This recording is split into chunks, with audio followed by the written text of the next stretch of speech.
ఈ నెల 1వ తేదీన అంటే ఫిబ్రవరి 1వ తేదీన మన కేంద్ర ఆర్థిక మంత్రి నిర్మలా సీతారామన్ గారు ప్రవేశపెట్టిన యూనియన్ బడ్జెట్లోని ముఖ్యమైన విషయాలను తెలుసుకుందాం. ముఖ్యంగా సామాన్యుడి జేబుపై ప్రభావం చూపే అంశాలు అంటే ఏ వస్తువుల ధరలు తగ్గాయి, ఏ వస్తువుల ధరలు పెరిగాయి, అలాగే దేశ అభివృద్ధికి కీలకమైన ఇన్ఫ్రాస్ట్రక్చర్కి ఎంత కేటాయించారు. మరొక ఇంట్రెస్టింగ్ మ్యాటర్ ఏంటంటే ఈ ఇయర్ యూనియన్ బడ్జెట్లో కంటెంట్ క్రియేటర్స్ కోసం బిగ్ అనౌన్స్మెంట్ వచ్చింది. దానిని ఆరెంజ్ ఎకనమీ అని కూడా అన్నారు. దాని గురించి కూడా మాట్లాడుకుందాం. ఈ వీడియోని మిస్ చేయకుండా పూర్తిగా చూడండి. ఈ మన యూనియన్ బడ్జెట్ మీద ఒక క్లారిటీ వస్తుంది. ముందుగా మనకు ధరలు తగ్గిన వాటి గురించి మాట్లాడుకుందాం. గుడ్ న్యూస్ ఏంటంటే కస్టమ్ డ్యూటీని తగ్గించడం వల్ల చాలా వస్తువుల ధరలు దిగిరానున్నాయి. అవేంటంటే మెయిన్గా life saving medicines like cancer మరియు రేర్ డిసీజెస్కు చికిత్సకు వాడే 17 రకాల మందులపై కస్టమ్స్ డ్యూటీని పూర్తిగా ఎత్తివేశారు. దీనివల్ల వీటి ధరలు భారీగా తగ్గుతాయి. ఇది మన మిడిల్ క్లాస్ పీపుల్స్కి బాగా ఉపయోగపడుతుంది. సోలార్ ఎనర్జీని ప్రోత్సహించడానికి సోలార్ సెల్స్ మరియు ప్యానెల్స్ తయారీకి వాడే పరికరాలపై ట్యాక్స్ను తగ్గించారు. తరువాత కేటగిరీలో ఎలక్ట్రానిక్ స్పేర్ పార్ట్స్ అయిన లైక్ మైక్రో ఓవెన్లు మరియు ఇతర కొన్ని ఎలక్ట్రానిక్ వస్తువుల స్పేర్ పార్ట్స్ ఏవి అయితే మనం బయట దేశాల నుండి ఇంపోర్ట్ చేసుకుంటామో వాటి మీద టారిఫ్లను తగ్గించింది.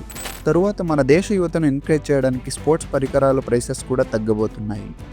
లెదర్ని యూజ్ చేసే ప్రోడక్ట్స్ మీద అలాగే ఫుట్వేర్ ప్రైస్లు కూడా తగ్గే అవకాశం ఉంది. విమానాల తయారీకి వాడే విడిభాగాలపై ట్యాక్స్ని తగ్గించారు. దీనివల్ల విమాన రంగం చాలా బలపడుతుంది. ఇక 40% మన ఇండియా నుండి వేరే దేశాలకు ఎక్స్పోర్ట్ చేస్తున్న సీ ఫుడ్స్ విషయానికి వస్తే అమెరికా ప్రెసిడెంట్ అయిన ట్రంప్ గారు మన India sea food export items మీద 25% టారిఫ్లు వేసిన విషయం మనందరికీ తెలిసిందే. ఇండియన్ సీ ఫుడ్ ఎక్స్పోర్ట్ చేసేవారికి చాలా పెద్ద సమస్యగా ఉండేది. 40% సీ ఫుడ్స్ ఇండియా నుండి అమెరికాకు ఎక్స్పోర్ట్ చేసేవారు.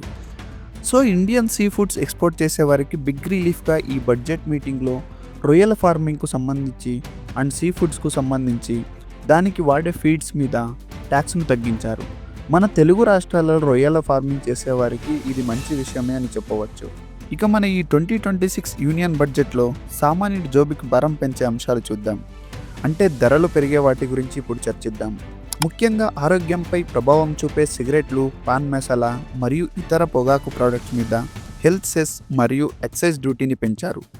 కాబట్టి వీటి ధరలు మరింత పెరగనున్నాయి. మన దేశ ప్రజల ఆరోగ్యం విషయానికి వస్తే ఇది మంచి విషయమే అని చెప్పవచ్చు. And fertilisers like ammonium phosphate వంటి కొన్ని ఎరువుల తయారీకి వాడే రా మెటీరియల్స్ ఇంపోర్ట్పై ట్యాక్సెస్ని తొలగించారు. దీనివల్ల కొన్ని ఎరువుల ధరలు పెరగవచ్చు.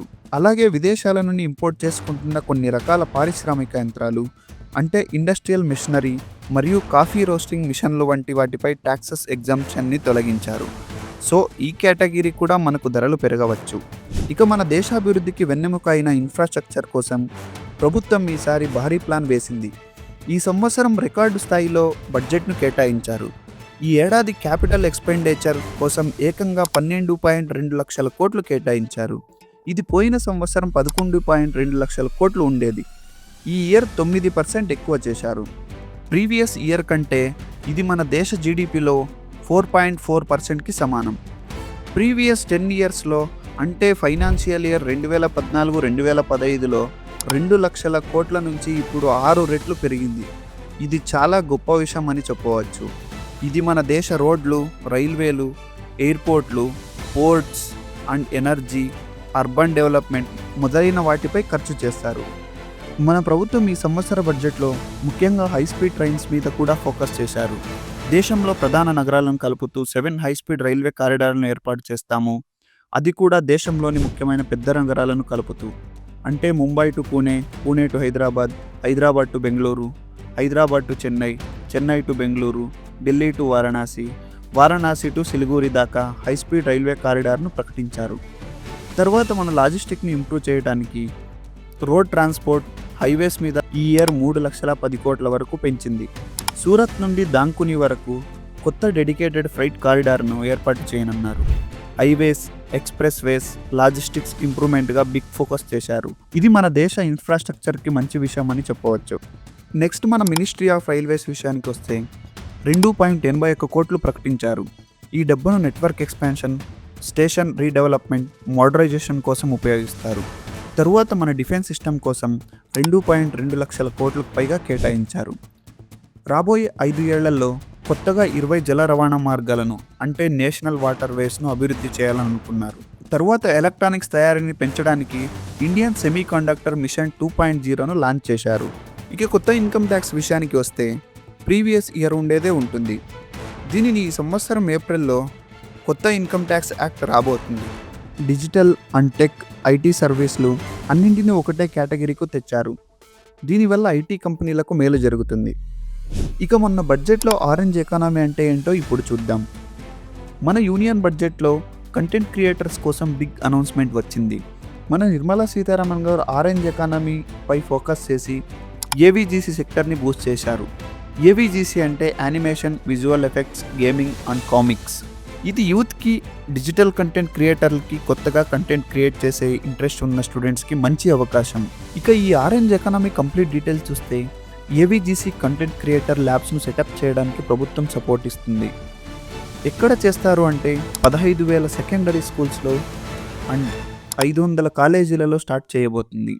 దీనిని ఎవరు లీడ్ చేస్తారు అంటే Indian Institute of Creative Technologies and ఐఐటీలు, ఐఐఎంల లాంటి ఫ్లాగ్షిప్ ఇన్స్టిట్యూట్లు లీడ్ చేస్తారు.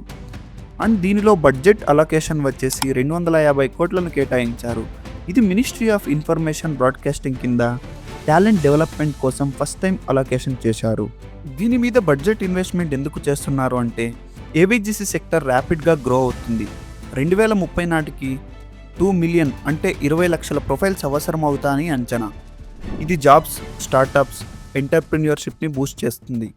అక్కడ ఏం టీచ్ చేస్తారు అంటే video creation, editing, animation, VFX, visual effects, gaming and comics, digital media, social content creative, story telling and branding, వీటిని అక్కడ నేర్పిస్తారు. దీని బెనిఫిట్స్ ఏంటంటే స్కూల్ అండ్ కాలేజెస్ నుంచే స్కిల్స్ బిల్డ్ అవుతాయి. ఫ్యూచర్లో YouTubers, influencers, digital story tellers ఎక్కువగా వస్తారు. టైర్ 2, టైర్ 3 సిటీస్ నుంచి టాలెంట్ బయటపడుతుంది. టైర్ 2 సిటీస్ అంటే డెవలపింగ్ సిటీస్, అలాగే growing jobs, growing infrastructure like మన విజయవాడ, వైజాగ్, కోయంబత్తూర్, ఇండోర్, జైపూర్, లక్నో లాంటి సిటీస్. టైర్ 3 సిటీస్ అంటే చిన్నగా గ్రో అవుతున్న టౌన్స్ నుంచి టాలెంట్ బయటపడుతుంది. ఇండియా గ్లోబల్గా ఏవీజీసీలో లీడర్ అవుతుంది. ఇది క్రియేటర్ ఎకనామీని రికగ్నైజ్ చేస్తుంది. కంటెంట్ క్రియేషన్ ఒక రియల్ కెరియర్ పాత్గా యూజ్ అవుతుంది. సో ఫ్రెండ్స్, ఇది 2026 బడ్జెట్ హైలైట్స్. సామాన్యుడికి మందుల ధరలు తగ్గడం మంచి విషయం, కానీ టొబాకో అలవాటు ఉన్నవారికి ఇది చేదు వార్త. ఇన్ఫ్రాస్ట్రక్చర్ మీద పెట్టిన భారీ పెట్టుబడి దేశానికి లాభం చేస్తుందా? మీకేమనిపిస్తుంది? మీ అభిప్రాయాన్ని కింద కామెంట్స్ రూపంలో రాయండి.